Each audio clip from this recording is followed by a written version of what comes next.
how to open free Google Workspace account. So unfortunately, if you go ahead and look into Google Workspace into any of your preferred browsers, of course, you will be able to see that most of its subscriptions are, of course, paid, and you're gonna have to use your funds. But the only free option you have is, of course, the free trial.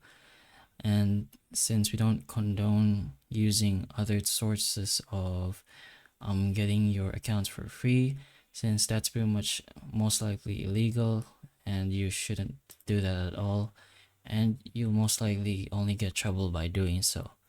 So if you want a free account, just go ahead and try the trial, and maybe if you try it, you'll be prompted to actually get a actual subscription. Maybe it's good enough for you. The starter is only $7. You can always go ahead and go for the smallest one if you can't go for the higher amounts. So just go ahead and press on start a trial, give out your information, and that's pretty much the only option you have for a free Google Workspace account. But again, hopefully the information of this video can help you, and if it can, please like and subscribe for more videos like this, and that's all.